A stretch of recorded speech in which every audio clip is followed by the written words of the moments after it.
A poor black girl was rushing to school, trying to make it on time, when she suddenly spotted a woman kneeling on the sidewalk.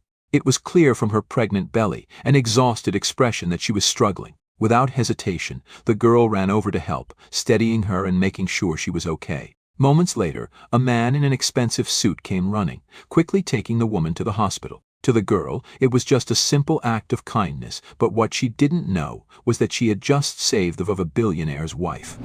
Nia Carter woke up to the sharp, persistent buzz of her old alarm clock, its cracked plastic casing rattling slightly with each shrill ring. She groaned, rubbing her tired eyes, and forced herself to sit up in bed. The dim morning light filtered through the tattered blinds, casting faint lines across the small, cluttered room. Her thin blanket was tangled around her legs, a meager barrier against the cold draft slipping in through the cracked window. The air smelled faintly of damp wood and the faint remnants of last night's dinner, if a single piece of toast could even be called that. She turned her head and immediately spotted the eviction notice, still sitting on the kitchen table, its bold red letters glaring at her like an unspoken threat. The sight made her stomach clench, a familiar wave of anxiety creeping in. 3 days. That's all they had left before they would be forced out. She wished she could crumple it up and pretend it wasn't real, but that wouldn't change anything. The rent was overdue, just like last month, and her mother's paycheck wasn't enough to cover both food and a roof over their heads. The apartment was silent except for the occasional distant honk of a car on the main road. Her mother, Lorraine Carter, had already left for work hours ago, an early shift at the diner, where she worked endless hours on her feet, carrying plates and forced smiles while barely making enough to keep them afloat. Nia sighed, swallowing down the lump in her throat. She knew her mother was doing everything she could, but it never seemed to be enough. No matter how hard they tried, life kept pulling them down like quicksand. Sliding out of bed, Nia walked barefoot across the cold wooden floor to the tiny kitchenette, where she reached for the only thing left to eat, a stale piece of bread from the night before. She chewed slowly, her jaw tight, forcing herself to get something in her stomach before heading out. Hunger had long since become an old companion, something she had learned to push aside. She quickly threw on her cleanest shirt, though it was still slightly wrinkled, and pulled her backpack over one shoulder. The worn-out fabric sagged under the weight of her schoolbooks she had borrowed from the public library because she couldn't afford new ones. She glanced at the clock. If she didn't leave now, she'd be late for school. Stepping outside, the morning air was crisp, carrying the distant scent of car exhaust and the faint saltiness of the nearby bay. Hollow Creek, the part of Riverside she lived in, was a place that most people tried to forget. The buildings were old and crumbling, their paint peeling in layers like the stories of the people who lived inside. Stray dogs barked from behind broken fences, and down the street, a few early risers were already gathering near the corner store, huddling in small groups, murmuring about whatever gossip had spread overnight. Nia walked quickly, her steps brisk and practiced. She knew how to move without drawing attention, how to keep her head down, how to avoid the wrong kind of stares. She had learned long ago that walking too slowly made her a target, and walking too fast made her look like she was running from something. As she reached the edge of downtown Riverside, the scenery changed drastically. Here, the sidewalks were clean, the buildings tall and shining, and the people well-dressed and hurried, moving with a sense of purpose that was completely foreign to her world. The contrast was stark, it always was. She had walked this route every morning for as long as she could remember, cutting through this wealthier part of town on her way to school. She had long since stopped feeling the pang of envy. Instead, she felt invisible. Her gaze flickered up to the Reynolds Enterprises Tower, a sleek structure of glass and steel that loomed over the rest of the city like a silent giant. The entrance was buzzing with movement businessmen in pressed suits, women in tailored dresses, all too absorbed in their own lives to notice a teenage girl in second-hand clothes passing by. Nia kept her head down, her fingers tightening slightly on the strap of her backpack. She was used to this feeling, being out of place, being reminded that she didn't belong. The weight of it was always there, lingering like a shadow she couldn't shake. But she wasn't here to dwell on what she didn't have. She just needed to get through another day. Then, just as she was about to cross the street, something caught her eye. A woman pregnant standing near the entrance of the Reynolds building. Something about her posture made Nia's stomach drop. The woman was wobbling slightly, one hand pressed firmly to her belly, her breathing quick and uneven. Her face was flushed, her other hand gripping the metal railing beside her like she was trying to keep herself upright. For a moment, Nia froze. She glanced around, expecting someone else to notice, someone else to step in. There were plenty of people around, businessmen, security guards, passers-by, but no one stopped. A few stole quick glances before looking away, as if helping a struggling stranger wasn't their concern. A familiar voice echoed in Nia's mind, her mother's warning, "Stay out of trouble, Nia. People like us don't get second chances in places like that." She knew she should keep walking. She had nothing to do with this. Getting involved could only bring trouble. But then the woman's legs buckled. Without thinking, Nia ran forward. Nia's feet barely touched the ground as she lunged forward, arms reaching just in time to catch the pregnant woman before she collapsed onto the unforgiving concrete. The woman was heavier than Nia expected, her weight pressing down, but Nia held firm, tightening her grip to keep her steady. The woman let out a shaky breath, her body trembling, and Nia could feel the rapid rise and fall of her chest, her breathing uneven and strained. "It's okay, I got you," Nia said quickly, adjusting her stance to support more of the woman's weight. "Just breathe. You're not alone." The woman's skin was clammy, a thin sheen of sweat forming across her forehead. Her eyes fluttered, unfocused, as she clutched her belly with one hand and gripped Nia's arm with the other. She was in trouble. Nia's heart pounded. She looked around, expecting anyone to rush forward and help. But no one did. Businessmen in tailored suits walked past, sparing only glances of curiosity before moving along. A woman in a crisp beige dress paused, her perfectly manicured nails tapping against the phone in her hand, before shaking her head and walking away. A few bystanders whispered amongst themselves, but they kept their distance, their eyes filled with hesitation instead of concern. Anger twisted in Nia's chest. How could they just walk away? "Ma'am, can you hear me?" Nia tried again, keeping her voice steady. "You're going to be okay, I promise. Just stay with me." The woman's head lolled slightly, her lips parting as she tried to say something, but her voice was barely a whisper. Nia clenched her jaw, shifting to adjust her grip. If the woman lost consciousness here on the street, she might not wake up. "Hey, we need help," Nia shouted toward the small crowd gathering at a distance, frustration bubbling into her voice. A few people looked away, avoiding her gaze. Others just stood there, staring like this was some kind of live show, waiting for whatever spectacle would unfold. "Unbelievable," Nia muttered under her breath. She didn't have time to wait for someone to grow a conscience. She thought fast.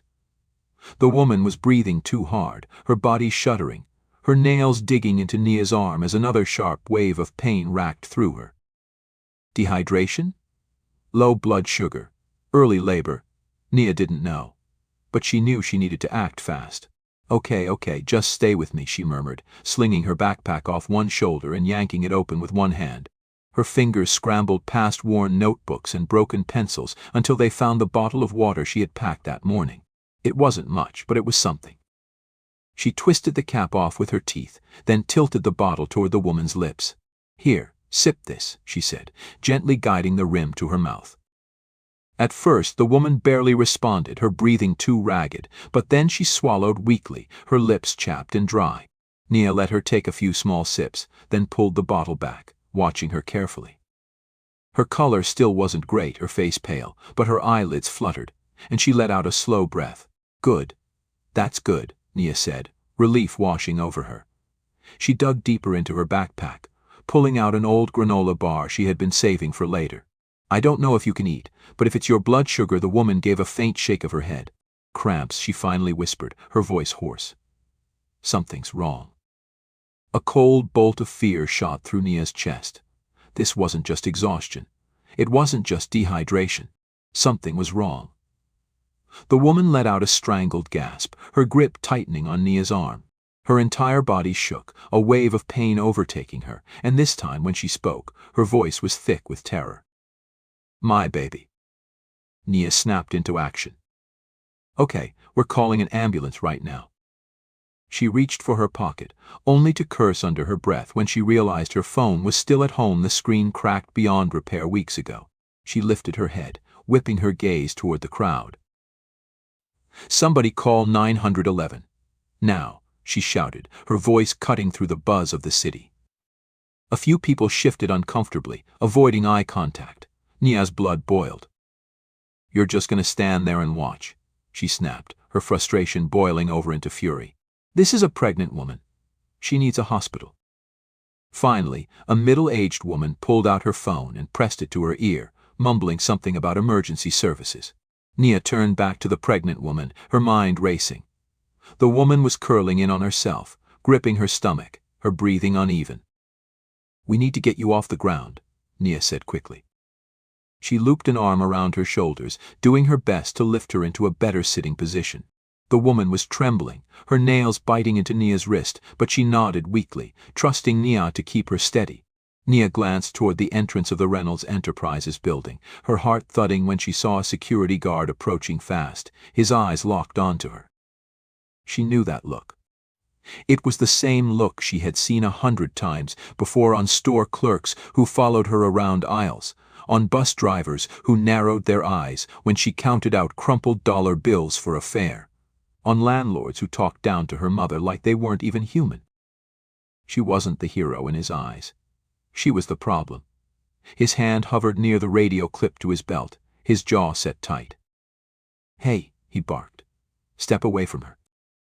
Nia braced herself. The woman beside her whimpered in pain, fingers clutching at Nia's sleeve, but the security guard wasn't looking at her. His focus was on Nia. She forced herself to stand her ground. "I'm helping her," she said, her voice sharp but not hostile. The guard didn't look convinced. I said step back. "She needs a hospital," Nia snapped. "What part of that aren't you getting?" The guard hesitated for half a second, his gaze flickering toward the woman who was clearly struggling to even breathe before returning to Nia, with doubt still heavy in his expression. Nia knew what he was thinking. What was a girl like her doing with a woman like this? The answer was clear in his narrowed eyes. It didn't matter that Nia was the only one who had stopped to help. It didn't matter that the woman was holding onto her like a lifeline. It didn't matter that Nia had done nothing but try to save her. She had already been judged. Nia gritted her teeth, anger burning in her stomach. She wasn't about to back down. And then, before the guard could reach for his radio, "Let her go." A voice cut through the tension like a knife. A deep, commanding voice. The guard froze. Nia turned her head and saw him, Ethan Reynolds. Standing at the top of the steps, a towering presence in a tailored suit, his expression a storm of authority and concern. Everything shifted in an instant. The murmurs in the crowd died down. The security guard took a step back, and for the first time since Nia had rushed forward, she realized things were about to change. The weight of the moment pressed down on Nia like an invisible force. The entire world seemed to narrow to the man standing at the top of the stairs, Ethan Reynolds, the name behind every towering glass building in downtown Riverside, the face that graced magazine covers about business empires and wealth beyond imagination. His sharp, calculating eyes swept over the scene, taking in every detail. In an instant the trembling woman clinging to Nia's sleeve, the way Nia stood firm despite the security guard towering over her, the hesitant crowd that had gathered yet done nothing. And finally, the way the guard himself seemed caught between authority and uncertainty. I said let her go. His words weren't loud, but they carried a weight that stopped everything cold. The security guard hesitated for only a moment before releasing Nia's arm, his fingers twitching slightly, as if he had just realized his mistake. He stepped back, his posture stiff, his eyes darting between Ethan and Nia, searching for some kind of explanation, but none came. Nia inhaled sharply, shaking off the lingering grip on her wrist, her pulse still hammering in her ears. For the first time since she had rushed forward to help, she felt the full intensity of the situation settle onto her shoulders. She had nearly been dragged away for trying to save a life. And if Ethan Reynolds hadn't stepped in, she wasn't sure how it would have ended. Sophia Reynolds let out a low, pained moan, pulling Nia's attention back in an instant. Nia tightened her grip on the woman's arm, refocusing. "She's in trouble," Nia said quickly, glancing up at Ethan. "She needs to get to a hospital now. She's been cramping. She almost passed out, she." "An ambulance is already on the way," a voice called from the side. One of Ethan's employees, a tall man in a pressed gray suit, had his phone pressed to his ear. ETA 3 minutes. 3 minutes is too long, Nia snapped, frustration crackling in her voice. She's barely staying conscious. We need to. Nia. The sound of her own name caught her off guard. It was the way Ethan said it, as if testing it, grounding it. When she looked up, his expression had shifted, no longer just authoritative, but something else. Measured, serious, intent. She suddenly felt exposed under his gaze, like she had been dragged into a conversation she wasn't prepared for. You did this, he said. The words startled her. What? She said, blinking. You stepped in when no one else did, Ethan continued, glancing briefly at the useless onlookers before returning his gaze to her. You saved my wife. Something tightened in Nia's throat. It hadn't felt like saving. It had felt like fighting against a tide that was determined to pull her under. She dropped her gaze, shaking her head. I couldn't just leave her there. Ethan exhaled slowly, his gaze still pinned on her. You could have, and yet you didn't. Nia swallowed hard, uncomfortable with the attention, the way he was studying her like she was some kind of anomaly. She wasn't. She was just a girl who did what any decent person should have done. Sophia let out another pained gasp, her fingers clutching Ethan's sleeve this time. His expression instantly softened, his focus shifting as he knelt beside her.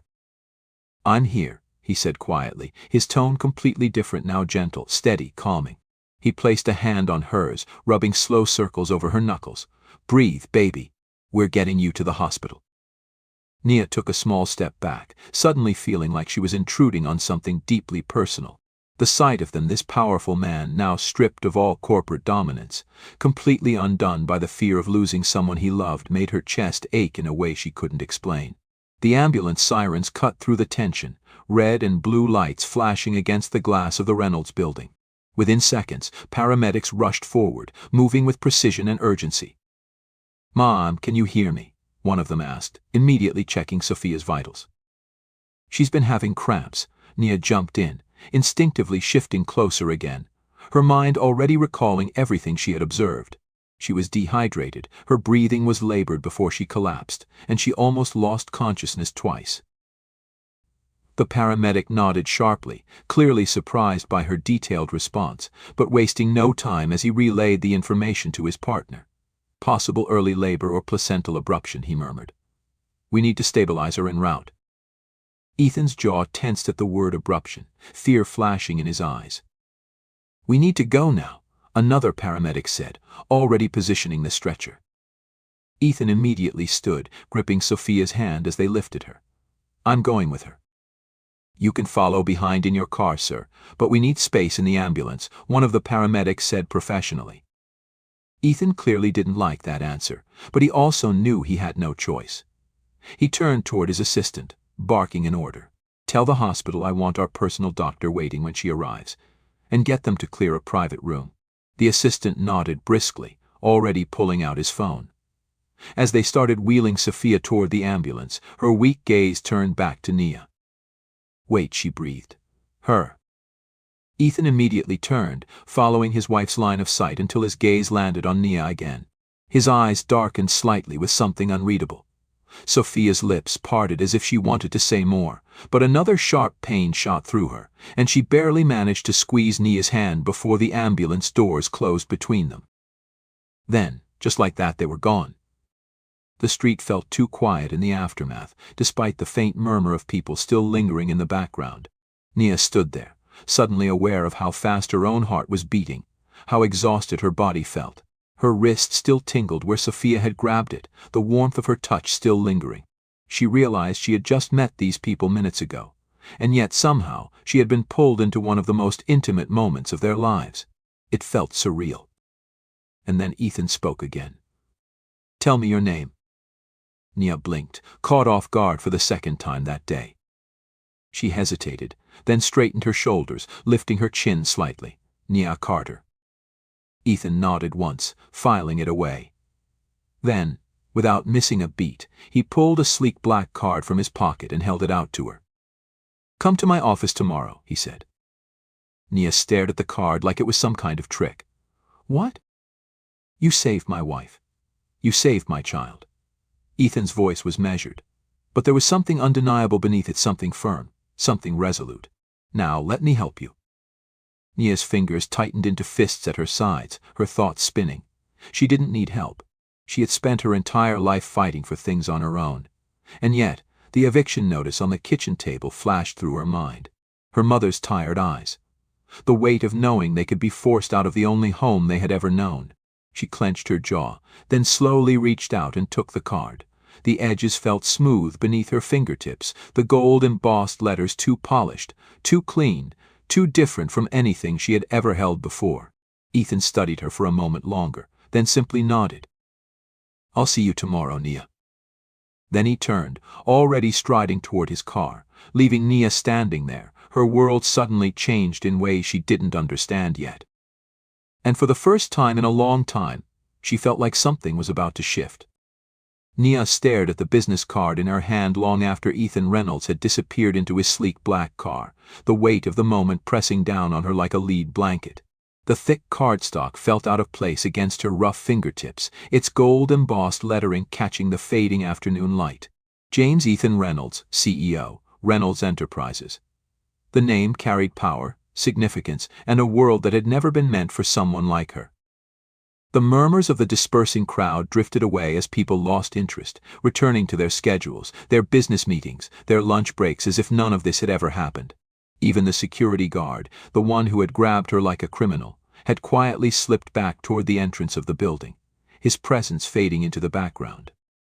Nia finally exhaled, releasing a breath she hadn't realized she had been holding. The tension that had coiled in her chest, like a snake, began to unravel, but it left something else in its place, a gnawing unease. What had just happened? She looked down at the card again. Tomorrow. She was supposed to go to his office tomorrow. The reality of that hit her like a punch to the stomach. What was she even supposed to say when she got there? What did Ethan Reynolds, a man with more money than she could comprehend, want from her? He had said he wanted to help, but rich people never just helped people like her. There was always a catch. And yet, despite every warning bell going off in her head, she couldn't bring herself to toss the card away. Instead, she carefully tucked it into the back pocket of her jeans, clenching her fingers around the fabric as if to make sure it was real. The sun had started dipping lower in the sky, the streets of downtown Riverside glowing in golden light. But Nia didn't stop to take it in. She turned on her heel and walked away, her steps quicker than usual, the weight of everything that had happened pressing into her bones. She reached Hollow Creek just as the streetlights flickered on, the familiar scent of fried food from the corner bodega mixing with the sharp, metallic tang of rusted fire escapes and damp pavement. The buildings here weren't sleek towers of glass like in downtown Riverside. They were worn down, patched up, and barely standing, their bricks cracked from years of neglect. Her apartment was on the third floor of a building that smelled faintly of mildew and forgotten promises. She climbed the narrow stairs 2 at a time, her backpack heavy against her shoulders, her thoughts even heavier. The second she stepped inside, she heard the sound of clanking dishes in the kitchen, followed by the soft hum of her mother's voice, a tune she barely recognized but one that made something in her chest tighten. Her mother, Lorraine Carter, stood at the tiny stove, stirring a pot of something that smelled like canned soup and spices she had probably stretched beyond their expiration date. The lines around her eyes were deeper than they had been a year ago, her dark curls pulled into a loose bun that she hadn't had time to properly fix. She turned when she heard Nia enter, her tired face immediately softening with warmth. "Hey, baby," she greeted, wiping her hands on a dish rag. "You're home late. Everything okay?" Nia hesitated. She could feel the business card in her pocket, burning against her skin like a secret too big to hold on to. "Yeah," she said, forcing her voice to stay even. Something happened. Her mother frowned, setting the spoon down and giving her that look, the one that meant she could tell when something was off. What kind of something? Nia exhaled, knowing she couldn't avoid it. She pulled the card out of her pocket and placed it on the table. Lorraine wiped her hands again before picking it up, her brows knitting together as she read the name. Then she went completely still. When she looked back up at Nia, her eyes were unreadable, a mix of caution, confusion, and something else, something deeper, like worry. "Nia," she said slowly, her voice quieter now. "Why do you have this?" And so, Nia told her everything. She told her about the woman outside the Reynolds building, about the way she had almost collapsed, about how Nia had been the only one to help. She told her about the security guard who had grabbed her, the way people had stared at her like she didn't belong, like she was a problem instead of a person. She told her about Ethan Reynolds stepping in, stopping everything, about how he had looked at her, studied her, asked for her name. And finally, she told her about his offer, about how he wanted to help, about how he had given her this card, this invitation to his world, as if she had any business stepping into it. When she finished, silence settled between them, thick and heavy. Her mother sat down, pressing her fingers against her temples. "Baby," she started, then stopped, as if she didn't know how to say whatever she was thinking. "What?" Nia asked, bracing herself. Lorraine looked up at her, her expression filled with something painfully familiar, that mix of love and fear, of wanting to protect her but knowing she couldn't shield her from everything. This sounds, she hesitated, too good to be true. Nia knew that. She knew it deep in her bones. But the other option was doing nothing, letting the eviction notice on the counter dictate their future, letting their immigration status hang over their heads like a storm cloud waiting to break, letting her mother keep working herself into the ground while Nia watched, helpless, as the world refused to give them a single break. "I know," Nia admitted, her voice barely above a whisper. "But Mom, what if it isn't?" Her mother studied her, searching her face for something, maybe for doubt, maybe for a sign that Nia wasn't thinking straight. But all Nia could do was hold her ground, because for the first time in a long time, she had something that looked like a chance. Finally, after what felt like forever, Lorraine exhaled, pressing the card back onto the table. "We go together," she said. "Tomorrow. You don't do this alone." Nia nodded, gripping the edge of the chair to keep her hands from shaking. She wasn't sure if she had just made the best decision of her life, or the worst. Either way, it was happening. And there was no turning back. The next morning, Nia woke up before her alarm. The familiar hum of the city filtered through the thin walls of their apartment car horns. Distant chatter, the occasional siren wailing through the streets. But underneath all of that, there was something else. A feeling she wasn't used to. Something like hope, but not quite. Hope was too fragile, too easily shattered. No, this was something heavier, something real. She rolled onto her side, staring at the ceiling, her mind already racing ahead to what the day would bring. Meeting Ethan Reynolds. Sitting in an office that wasn't meant for people like her. Asking for something she never thought she had the right to ask for. She glanced over at the small kitchen table, where the business card still sat, exactly where her mother had left it the night before. Even from here, Nia could see the way the edges gleamed in the dim light, standing out against the scratched wooden surface. It didn't belong in their apartment, and neither did this opportunity. Her mother was already awake, standing by the tiny sink, pouring exactly 2 cups of coffee, one for her, one for Nia. She wasn't dressed for the diner today. Instead, she wore the only blouse she owned that didn't have a frayed collar, paired with a skirt that had been ironed so many times it was starting to wear thin. Nia pushed herself up, running a hand over her face before getting out of bed. "Morning, sweetheart," her mother said, sliding one of the cups toward her as Nia pulled out a chair. Nia mumbled a tired greeting, wrapping her hands around the warmth of the cup, even though she wasn't much of a coffee drinker. She just needed something to hold on to. Lorraine sat down across from her, studying her the way only mothers could. "You ready for this?" Nia wasn't sure how to answer. Was she ready to sit across from a man who could decide her mother's future with a single phone call? Was she ready to stand in a place where she had never belonged and pretend she deserved to be there? "I don't know," she admitted, "but I'm going." Her mother nodded once, as if that was all that mattered. They finished their coffee in silence, the weight of the day pressing down on both of them.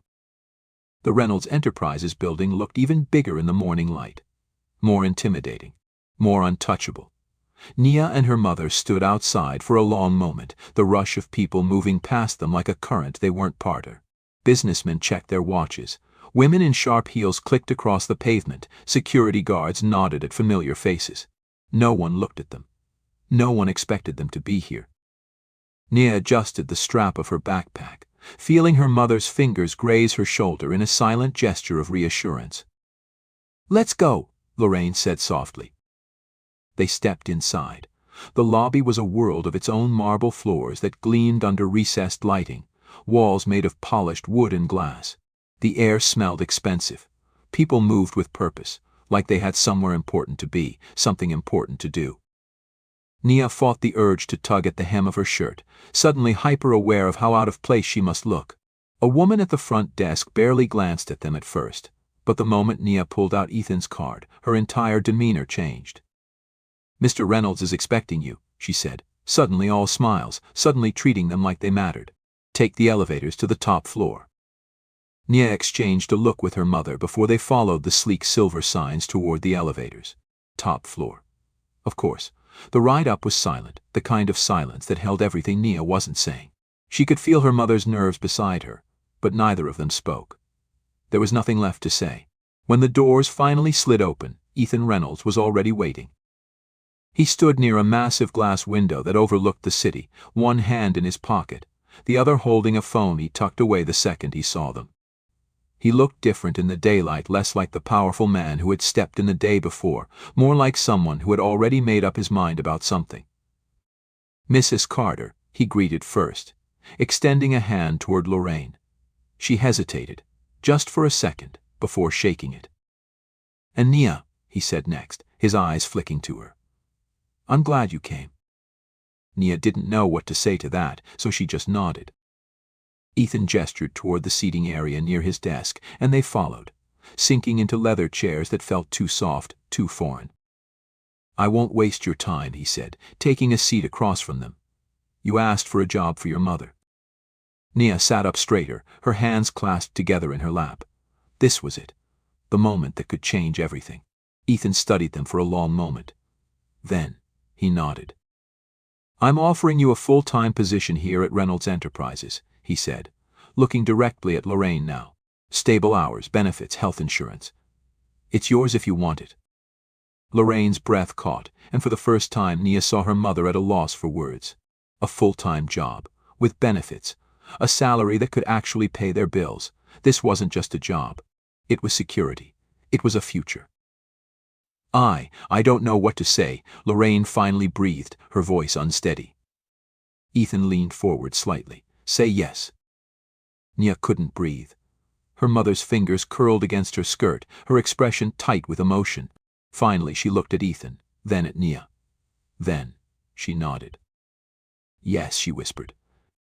Ethan smiled, a small, knowing smile. But then he turned to Nia. "And for you," he said. Nia's stomach flipped. "I didn't ask for anything for me," she said quickly, almost like she had to remind him. "I know," Ethan said. "That's why I'm offering." She froze. "You have a good head on your shoulders, Nia," he continued, "and a fire most people your age don't have. I'd be a fool to ignore that." He reached into his desk, pulled out a folder, and slid it across the table toward her. "I'm offering you a scholarship," he said. "Full tuition. A spot at Riverside Academy, if you want it." Nia's breath caught in her throat. A scholarship. Riverside Academy wasn't just any school. It was the best school in the city. The kind of place that only rich kids attended. The kind of place that opened doors people like her never even got to knock on. She stared at the folder like it might disappear if she touched it. This was it. The thing she had never dared to dream about. And yet, her fingers tightened on the edge of her chair. "What's the catch?" she asked, her voice quieter now. Ethan chuckled, but not in a mocking way. "No catch," he said. "You work hard, you prove you belong there, and you take this opportunity for what it is." She glanced at her mother. Lorraine's eyes were wet, but her expression held something fierce, something proud. This wasn't just for her. It was for them. For every night they had spent worrying. For every morning her mother had gotten up before the sun. For every time they had been told, "No, this wasn't for people like you." Nia swallowed hard. Then, finally, she reached out and took the folder. She was ready. Join us to share meaningful stories by hitting the like and subscribe buttons. Don't forget to turn on the notification bell to start your day with profound lessons and heartfelt empathy.